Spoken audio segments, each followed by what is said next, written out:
কোরআনকে জিজ্ঞাসা করেন, কোরআন তোমাকে কে নাযিল করেছে? কোরআনে কারীম বলেন, তানজিলাম মিম্মান খালাকাল আরদা ওয়াস সামাওয়াতিল উলা। কোরআন উত্তর দেয়, এই আকাশ, এই জমিন, নক্ষত্র, সূর্য কে যে আল্লাহ সৃষ্টি করেছে, সে আল্লাহ আমি কোরআন আমাকে নাযিল করেছে, অবতরণ করেছে। ধরে বলেন সুবহানাল্লাহ।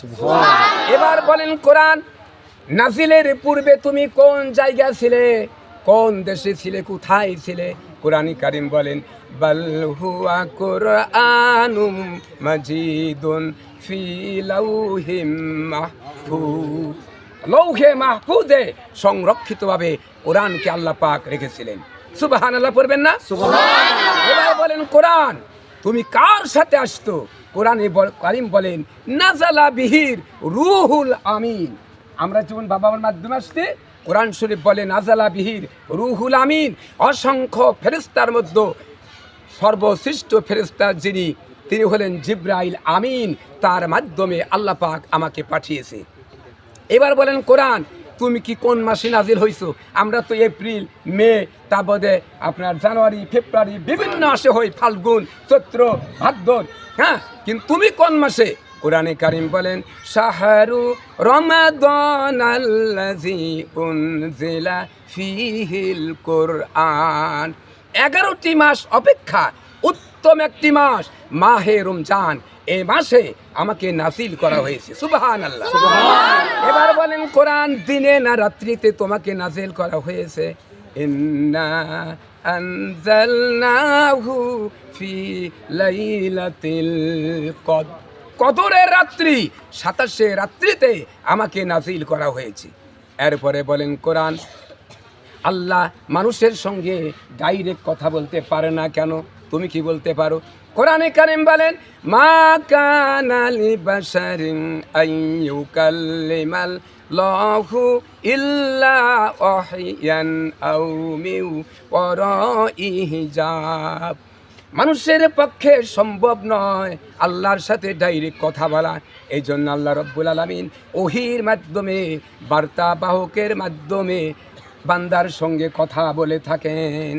এবার বলেন, কোরআন তোমার ভিতরে কি কোদাল, খন্তা, রাজনীতি, অর্থনীতি, আদালত, ফৌজদারি, স্কুল, কলেজ, ইউনিভার্সিটি, মাদ্রাসা, মসজিদ আছে নাকি? আমরা তো এগুলা চাই, এগুলা দুনিয়াতে করব। কোরআনে কারীম বলেন, নাজ্জালনা আলাইকাল কিতাবা তিবয়ানান লিকুল্লি শাইইন হুদাও ওয়া রাহমাতাও ওয়া বুশরা লিল মুসলিমিন। মানুষের জন্ম থেকে মৃত্যু পর্যন্ত তার যা প্রয়োজন, যা দরকার, সব কিছু কোরআনের ভিতরে আছে। সকল সমস্যার সমাধান হচ্ছেন আল কোরআন। জোরে বলেন ঠিক কিনা? এবার বলেন, কোরআন পরিচা পেলাম, তোমারে মেনে যদি রাষ্ট্র চালাই, সমাজ ব্যবস্থা কায়েম করি, চরিত্র গঠন করি, পর্দা থাকি, ওজন ঠিক মতো মেপে দেই, মিথ্যা কথা বাদ দেই, তাহলে আমাদের লাভটা কি? কোরআনে কারীম বলেন, ফামান তাবিয়া হুদায়া ফালা খাউফুন আলাইহিম ওয়ালা হুম ইয়াহজানুন। কোরআনে কারীম বলেন, জন্মের পর থেকে পর্যন্ত অফিস, আদালত, কোর্ট কাছারি, খেলার মাঠ, স্কুল, কলেজ, ইউনিভার্সিটি, সকল জায়গায় যদি আমি কোরআনকে মেনে চলতে পারো, তাহলে তোমাদের কোনো দুনিয়া ভয় নাই, আখিরাতেও কোনো ভয় নাই, কোনো চিন্তারও কারণ নাই। খাওয়া, পড়া, শিক্ষা, চিকিৎসার, বাসস্থানের গ্যারান্টি হয়ে যাবে, তোমাদের কোনো ভয় নাই। কি খেয়ে মরতে হবে তা কিন্তু বলে নাই, বলছে খাওয়া, পড়া, শিক্ষা, চিকিৎসা, বাসস্থানের গ্যারান্টি তোমাদের হবে, তোমরা না খেয়ে থাকবে না, অসম্মানী হবে না। এরশাদ সাহেব বলেছিল, নাঙ্গল যদি ভোট দাও তাহলে কি হবে? না খেয়ে কেউ মরবে না, ইট খেয়ে মরবে না, গোলা বারুদ খেয়ে মরবে না, অ্যাটম বোম খেয়ে মরবে, তাও কিন্তু খুলে বলে না। ধরে বলেন ঠিক কিনা? আল্লাহ পাকের কোরআন সত্য, বলেছেন তোমরা কোরআন মানো, এই কোরআন মেনে চলো, কোনো ভয় চিন্তা থাকবে না। এখন এই কোরআনের রাজ যদি কায়েম হয়, আগামীতে নির্বাচন হবে, এই নির্বাচনে বিগত সরকার নাই, ষড়যন্ত্র চলছে। এরপরে ধানের শীষ মার্কা যারা তারা চিন্তা পড়ে গেছে, শক্ত পায়খানা ডায়রিয়াতে পরিণত হতেছে, তাদের মাথা খারাপ, রাত ঘুম পারে না। তারা দেখছে আজহার সাহেবের মাহফিলে 20 থেকে 24 লাখ লোক, যা দেখছি যদি ইসলাম কায়েম হয়ে যায় তাহলে কি সমাজতন্ত্র, তারপরে জাতীয়তাবাদ, পুঁজিবাদ, ধর্মনিরপেক্ষবাদ, আমরা কেউ ক্ষমতা যেতে পারবো না। এই জন্য তারা চড়াও হচ্ছে জামাত ইসলামী যেন এগিয়ে যেতে না পারে। জামাতকে ঠেকানো মানে আল কোরআনকে ঠেকানো, জামাতকে ঠেকানো মানে ইসলামকে ঠেকানো। ঠিক কিনা? আগামী নির্বাচন হবে, আবার আপনাদের সাথে আমার কলিজার টুকরা সন্তান, ছাত্র ছাত্রীবৃন্দু, এই মাদ্রাসার প্রিন্সিপাল সাহেব, শিক্ষিকা মণ্ডলী, শিক্ষক মণ্ডলী, আমি একথা বলতে চাই, আবারও আপনাদের সাথে আমার দেখা হবে কি না জানি না, কথা আজকে বলতেই হবে। আমি দেখতে পাচ্ছি বাংলাদেশের ভাগ্য আকাশে, উত্তর গগনে কালো মেঘ জমা হয়েছে, ঝড়ের পূর্বাস লক্ষ্য করছি। প্রতিদ্বন্দ্বিতার মাধ্যমে, সক্ষমভাবে মোকাবিলার মাধ্যমে আগামী নির্বাচনে সৎ লোককে যদি ক্ষমতা পাঠাতে না পারেন, কোরআন দিয়ে সংবিধান চালু করতে না পারেন, কোরআনকে দিয়ে যদি রাষ্ট্রীয় পর্যায়ে নিতে না পারেন, তাহলে এমন এক অন্ধকার গাঢ় কালো অমাবস্যা রাত্রি আসবে যার ছুবে সাথে খোয়া অসম্ভব।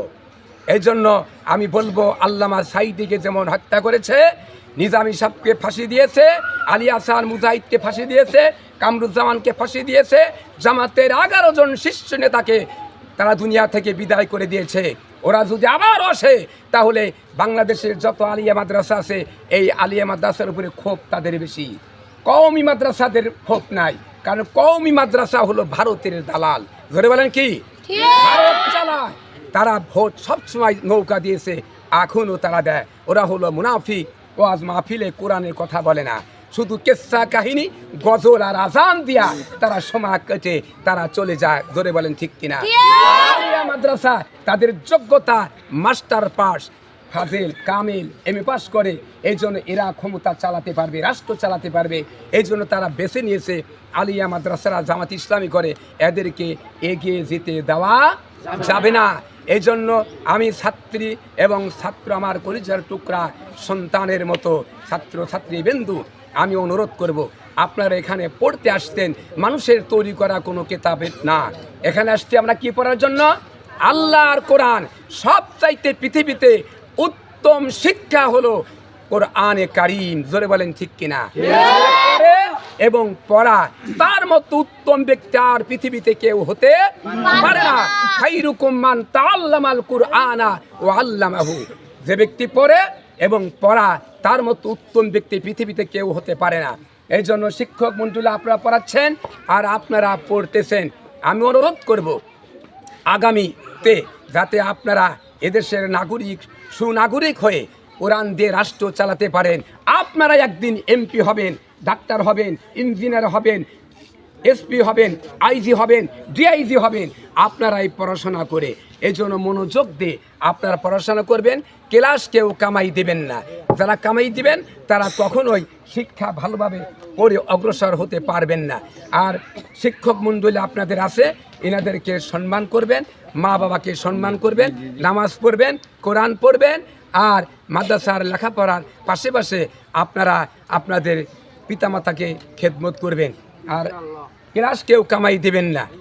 কে কে কামাই দিবেন একটু হাত তোলেন তো দেখি। কামাই দিবেন কারা? কারা কারা কামাই দিবেন? কেউ কামাই দিবেন না। তাহলে আপনি শোনেন, কামাই দিলে পরে শোনেন, আপনি 15 তারিখে কামাই দিচ্ছেন, 15 তারিখে স্যার কোন চ্যাপ্টার পড়েছে আপনি অমনোযোগী, আপনি ছিলেন না, আপনি পরীক্ষা আসলে আনসার করতে পারবেন না। এই জন্য কামাই দেওয়া যাবে না। হুজুর, শিক্ষক এবং মাস্টারদের সম্মান করে চলবেন, তাদের দোয়া নেবেন, তাহলে আপনারা আগামীতে সুনাগরিক হতে পারবেন। আল্লামা সাইদি তুমি মরণি, শহীদ হয়েছ তুমি এটাই জানি, শহীদ হয়েছ তুমি এটাই জানি, কারাগারে কাটালে 13টি বছর, বাতিল কেঁপেছে তোমায় দেখে থর থর, তুমি যে মোদের নয়নমণি, শহীদ হয়েছ তুমি এটাই জানি। দেহ মাঝে যতদিন ছিল তবু প্রাণ, বলেছিলে তুমি সেই প্রভুরই কালাম। তাই তো তোমায় ভাবি প্রতিদিনই, শহীদ হয়েছ তুমি এটাই জানি। দেখা তো হবে না আর এই জীবনে, দেখা হবে জান্নাতের ফুল বাগানে। এ আশা কবুল করো আল্লাহ তুমি, শহীদ হয়েছ তুমি এটাই জানি। আমার ভাইরা, অল্প সময়ের ভিতরে যে আলোচনা করেছি এবং ছাত্রছাত্রীবৃন্দ, হ্যাঁ, আপনারা এই কথাগুলি আমাদের আজকের